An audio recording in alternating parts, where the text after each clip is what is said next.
Dari tepian Danau Toba yang indah, kami akan tetap menguliti ya semua rekayasa yang berkaitan dengan video CCTV pada kasus Jessica Kumala Wongso tahun 2016 yang lalu ya. Seorang anak gadis, kasihan sekali ya kalau darah daging kita bagaimana ya sudah 8 tahun di mendekam, di penjara ya dengan bukti-bukti yang sangat brutal ya tragis ya yang terjadi di Republik kita ini ya, pengadilan sesat yang menggunakan bukti-bukti video CCTV rekayasa dan semua petinggi-petinggi yang menjabat sekarang sebagai wakil rakyat semua itu diam ya. Kita juga sangat apa ya, sebagai rakyat saya juga bingung kok tidak ada mahasiswa yang meneriakkan hal ini ya. Harusnya mahasiswa-mahasiswa Fakultas Hukum sudah bisa ya melihat, bahkan menanyakan mungkin kepada saya, apa sih detailnya gitu loh, biar saya berikan bukti-bukti ini, baik PowerPoint maupun BAP-nya kepada mereka gitu. Atau mungkin saya datang untuk menjelaskan kepada mereka, tapi sampai saat ini belum ada ya. Generasi muda ini padahal jika ini dibiarkan ya justru mereka lah mungkin bisa menjadi ya berpotensi untuk menjadi korban ya, mereka atau anak mereka gitu kalau mafia-mafia hukum ini kita biarkan ya dengan sangat lihai memanfaatkan ketidakmampuan dari hakim ya, ketidaktahuan hakim tentang dunia digital ya, mafia-mafia hukum ini ya akan terus bersorak-sorai ya, terutama ahli-ahli penipu seperti Muhammad Noel Azhar dan Christopher Harimantrianto ini, kalau kita biarkan ya mereka akan berpesta pora ya kalau kita diam gitu. Oleh karena itu video-video saya ini menjadi jejak digital bagi mereka ya, menjadi dokumentasi digital betapa jahatnya hidup mereka ya, menggunakan keahliannya untuk menipu, merekayasa sehingga semua kasus ini ya, peradilan Jessica ini mulai dari tingkat awal saksi fakta ya sampai keputusan hakim itu sudah menggunakan video CCTV rekayasa Muhammad Anwar Lazar dan Christopher Harimantrianto. Oleh karena itu saya menghimbau kepada Pak Oto Hasibuan lah. Mudah-mudahan Pak Oto jangan lengah. Tolonglah Pak, laporkan Muhammad Nuh Al-Azhar ini dan Christopher Harimantrianto yang November lalu tahun 2023 telah kita sepakati bahwa kedua orang ini harus dilaporkan pada tanggal belasan ya, kalau nggak salah Desember 2023, tapi saya tidak tahu kenapa ditunda alasannya, tapi saya akan tetap menunggu ya Pak Oto. Jadi kalau ini kedua orang ini nggak dihukum, diadili supaya kita tahu motifnya maupun siapa yang menyuruh dan disuruh oleh mereka ini, gitu ya kita ya mereka berdua ini akan tetap mengulanginya dan ada mungkin junior-juniornya yang sudah diajari Muhammad Nual Azhar ini karena dia kan Kombes Pol sekarang di Puslapor itu kan. Jadi bisa jadi teknik-teknik itu bahkan yang lebih lanjut sekarang karena teknik manipulasi ini sudah berbasis AI ya, atau deep learning atau machine learning itu semakin sulit untuk kita deteksi.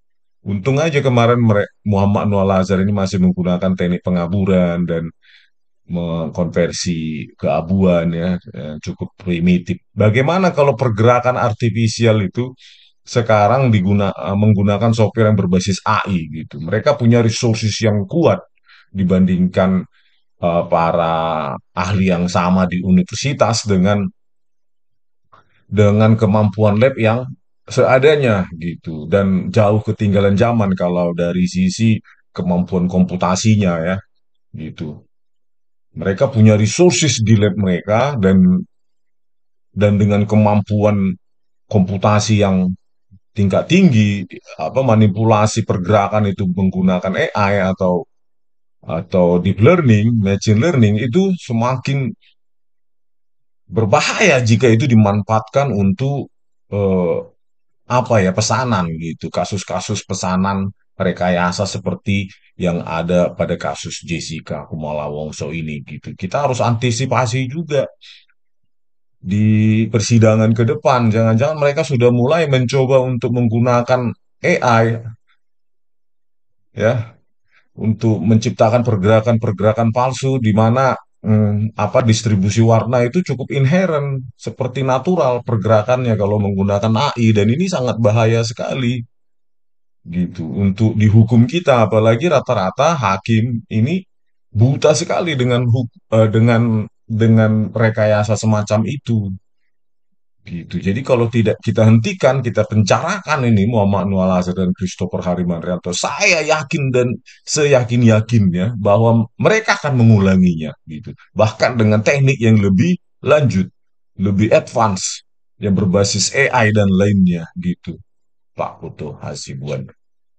Oke pemirsa, pada kasus ini kita akan menangkap basah lagi ya bagaimana bukti rekayasa itu dipakai lagi di pengadilan berkali-kali. Kali ini pada bukti yang ke-26 ini ya kita akan mau apa ya menangkap basah lagi bagaimana video CCTV 2 yang sudah dikonversi menjadi keabuan itu dipakai oleh jaksa ya ketika Hakim Partahi Hutapea menanyakan mencecar Jessica ketika dihadirkan sebagai terdakwa pada tanggal 28 September 2016. Jadi kita tangkap bahasa itu bukan hanya pertanyaan hakim yang berbasis pergerakan-pergerakan palsu oleh Muhammad Noor Lazar ya, tetapi visualnya juga, video yang ditampilkan juga sudah hasil rekayasanya. Jadi bukan hanya pertanyaannya Hakim Partai ini saja dan hakim-hakim lainnya,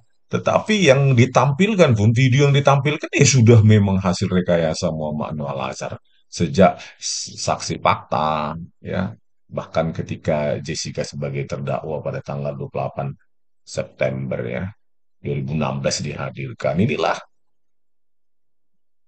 Pak Ketua MA dan Jaksa Agung inilah kalian diam saja kita nggak tahu lah mau ngapain ini ya makin lama setiap hari makin pesimis tetapi bangun tidur ya kita bangkit lagi gitu karena mereka yang sedang memiliki power sekarang ya sudah diutus rakyat untuk memiliki power lewat presiden ya mau bagaimana lagi lah kita. Ya, oke pemirsa, itulah ya CCTV 2 hasil rekayasa di mana sudah di downscaling, setelah itu dibuat keabuan ya dari color video menjadi grayscale video dipakai juga ketika Partahi Hutapea ini mencecar Jessica ya dan CCTV 15 juga. Cuma CCTV 15 ini nggak ada metadatanya di BAP Muhammad Anwar Lazar dan Christopher Harimanrianto. Tetapi dari semua metadata file video itu semua video berwarna itu. Ya, tidak ada yang video satu kanal ya, Y saja gitu. Yang semua ada YUV atau RGB ya, ruang warnanya ya. Nah, inilah yang terjadi, pemirsa. Begitu miris kita ya. Tidak ada tindakan apapun sampai saat ini kepada para hakim, kepada para jaksa ini ya, keenam jaksa ini, bahkan kepada ini juga nggak ada tindakan apapun. Mereka masih santai-santai aja ya, tertawa-tertawa di institusinya ya. Kombes Pol Muhammad Noor Lazar dan Christopher Harimanrianto ini. Itulah negara kita ini ya kan, yang salah dihukum 20 tahun, ya yang benar itu dihukum 20 tahun, tapi yang salah ini memanipulasi, dibiarkan saja. Inilah hukum di Indonesia ini, dan semua bungkam. Heran saya. Jadi, aduh, parah kali. Bagaimana nanti tantangan ke depan, bagaimana AI, machine learning, deep learning itu dipakai untuk bagi oleh orang-orang ini untuk memanipulasi pergerakan-pergerakan itu, gitu loh. Kita kan sudah mengenal yang namanya deep fake ya, deep fake itu. Bagaimana dahsyatnya itu dengan kemampuan komputasi yang tinggi ya, AI itu bisa memanipulasi pikiran kita, kemampuan visual kita dan mengatakan itu yes, itu memang benar pergerakan asli. Padahal itu sebenarnya pergerakan buatan oleh machine learning atau deep learning ya. Apalagi sekarang sudah ada algoritma yang namanya hyperdimension ya. Hyperdimension itu ya satu dimensi itu satu fitur ya diekstrak banyak fitur gitu ya mulai dari spasial, temporal dan berbasis fitur-fitur lainnya yang namanya hyperdimension itu bisa dipakai oleh AI itu ya untuk menciptakan pergerakan yang sangat natural yang kita sendiri pun bingung ini asli atau palsu. Bahaya sekali ini kalau ke depan tantangan kita ini gitu loh ya kalian kalian lah anak-anak muda kan kalau saya terlagi sudah pensiun dini kan jadi ya gimana lah sudah memang harus apa ya karena programming ini memang untuk anak-anak muda sebenarnya kalau anak-anak muda sekarang ini pasif saja ya dengan keadaan hukum seperti ini ya ahli-ahli pakar-pakar di universitas juga ada beberapa teman saya waktu kuliah di Jepang juga saya hubungi juga takut ya karena yang dihadapi juga oknum polisi ya kita selesai sudah gitu. Jadi walaupun kita memiliki ahli di universitas dan mereka takut, ya sudahlah selesai. Pesanan apapun untuk rekayasa mereka ya akan diiyakan, akan diputuskan sesuai dengan pesanan mereka ya. Inilah parahnya nanti ke depan untuk anak-anak muda ya. Nah, kalian-kalian yang akan berpotensi untuk menjadi apa namanya terdakwa akibat eh, apa konspirasi ya sesuai pesanan lah gitu ya untuk naik inilah naik jabatan lah segala macam kan apalagi sudah media attention ya national attention ya atensi nasional ya mungkin kalau secara nilai kumulatifnya akan lebih tinggi gitu kan untuk naik jabatan nih seperti Muhammad Nual Azhar ini ya kalau Christopher Harimanrianto kan mungkin untuk mendukung perusahaannya ya kan mendapat apa benefit dari kegiatan-kegiatan proyek-proyek di Mabes Polri kan dia karena saya lihat banyak sekali kegiatan dia perusahaan dia yang mendukung pengadaan, pelatihan dan lain-lain di Mabes Polri gitu loh. Nah, jadi kalau dia disuruh ya mau aja lah gitu kan. Pertanyaannya adalah siapa yang menyuruh mereka berdua ini kan itu yang harus dikejar di pengadilan supaya orang-orang lain itu jangan mengikuti jejak Muhammad Nual Azhar ini jahat sekali orang ini ya kelihatannya itu apa dia kelihatan orang baik gitu padahal kita dapati jahat sekali ya penipuannya sangat lihai di pengadilan ya penipuannya itu sangat lihai ya apalagi ini Christopher Harimanrianto nih sopan sekali di pengadilan gitu. Iya Pak Jaksa, siap Pak Jaksa, iya Pak Hakim, mari Pak pengacara saya tunjukkan sangat sopan. Tetapi ya, tetapi tindakannya sangat-sangat jahat, manipulatif, sangat lihai. Bagaimana kejahatannya itu dibungkus dengan sopan santun. Ya, kata-kata yang sangat sopan. Padahal sebenarnya dia adalah ya iblis ya yang apa namanya setan ya yang apa namanya menutup tindakannya itu satanik devilnya itu ya dibungkus dengan mari Pak Jaksa, siap Pak Jaksa, siap Pak Hakim, ya, mari Pak pengacara saya tunjukkan, sopan sekali Christopher Harimanrianto ini, tetapi tindakannya sangat-sangat jahat, ya, sangat jahat. Inilah Christopher Harimanrianto ini ya, dan Muhammad Nual Azhar. Jadi bagaimana nanti sudah berbasis AI, ya, rekayasa tersebut ya berbasis machine learning, deep learning ya pergerakan-pergerakan itu akan semakin natural ya nggak perlu lagi mengurangi frame rate ya karena apa yang diciptakan adalah apa namanya meniru pergerakan-pergerakan yang diinginkan itu perlu data latih ya data latih berupa apapun objek ini yang ingin ditiru gitu ya. Jadi ini sangat bahaya sekali, apalagi dibungkus dengan individu yang kelihatannya ahli sekali, ya, sertifikat internasional, SOP, internasional, SOP, ini puslapor dibungkus seperti itu oleh seperti Muhammad Nual Azhar ini dan Christopher Hermanrianto dan dibungkus lagi dengan perilaku out tampilan luar yang benar-benar sepertinya orang baik gitu. Ini bahaya sekali gitu. Jadi ya itulah, ya saya tidak mengatakan semua orang santun seperti mereka ya. Enggak, tetapi kesantunan itu dipakai untuk membungkus kejahatannya. Ini yang paling bahaya gitu. Seperti kalau kalian nonton ya di bagaimana ya Muhammad Nual Azhar dan Christopher ini dilihai sekali gitu. Sopan gitu ya. Perilakunya, apa gesturnya gitu, sangat meyakinkan hakim bahwa ini orang jujur gitu. Padahal yang sebenarnya yang terjadi gitu ya, tindakan setan mereka itu ya, tindakan kejahatan mereka dibungkus dengan gestur dan terlihat sekali mereka sudah terlatih ya berdrama seperti itu di pengadilan ya. Ya yakin ini sudah puluhan bahkan ratusan kali ya mereka lakukan untuk kasus-kasus lainnya.